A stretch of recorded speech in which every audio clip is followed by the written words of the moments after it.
Money, money, money, money. Money, money, money, money, money. I got to have it. I got to get it. You already know what it is. It's your boy RD. Welcome back to Journey to the Bag. A few days ago, something happened that could create a huge shift in the global financial economy. The almighty dollar. The lean, mean green. The greenback. It might be in trouble. The 50-year-old agreement between Saudi Arabia and America over the petrodollar has just expired. This could have a lot of consequences on the overall global economy. Let's talk about what this means and why you should care. For those of you who might not be familiar, the term petrodollar refers to the US dollar's role as the main currency used for crude oil transactions on the global market. 1973, right after the oil crisis, the US, Saudi Arabia, agreed that Saudi Arabia would use the US dollar as the exclusive currency for its oil transaction. And then they also agreed that any extra oil revenue would be invested into US Treasury bonds. So this boosted the bond market. And in return, the US would provide military assistance to help secure and protect the kingdom.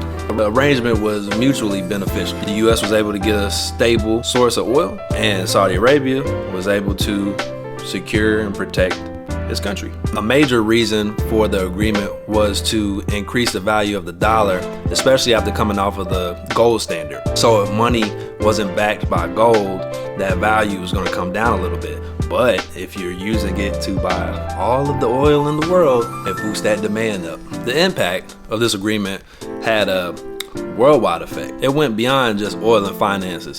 Just think about it. If everybody had to use the US dollar in order to purchase oil, it boosted the value of the US dollar worldwide. It made the currency strong. The global demand for the dollar just increased dramatically. With that increase, it made things a little bit cheaper when it came to importing things for American consumers. The boost in the bond market helped support lower interest rates. For a long time, you were able to get more bang for your buck, essentially. With a strong dollar, our money goes a little bit further, so we are allowed to have a higher standard of living.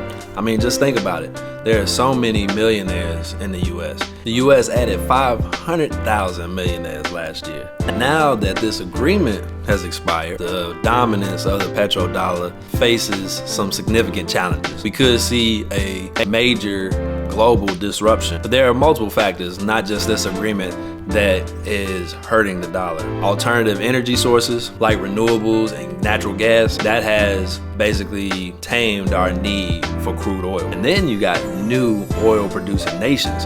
We get most of our oil from Canada. If you see here, here's a list of the top 5 countries that we get our oil from. Saudi Arabia is a little bit lower on that list.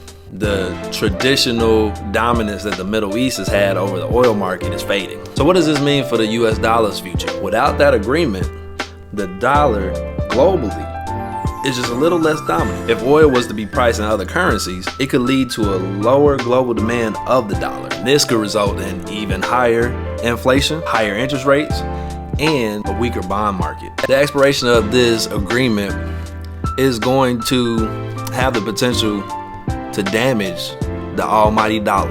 And that plays into what I've been saying in a lot of my videos. You won't be able to get as much bang for your buck in the future as you are now. So you have to make that money work for you. You have to make that money make more money. You need more money to survive than you ever did. So you can't be out here spending more than what you make. I'm guilty of that myself. You have to be more focused on intentionally investing your money to provide you a more stable future. Invest in stocks, invest in real estate, invest in anything that gives you more bang for your buck, anything that's going to increase in value over time, because that greenback might not be worth anything in the future. And all that money that you got sitting there, not gaining any interest or sitting in a low interest savings account, is going to be worthless down the line. I've heard that cash is trash. That might be becoming more true every day. Like always, if you like this video, hit the like button, hit the subscribe button, hit that bell notification so you get notified when I drop these videos. Keep investing. Invest in yourself. Invest in your future. To secure the bag, don't fumble it, and don't forget, The world is yours. I'll catch you on the next one. Peace.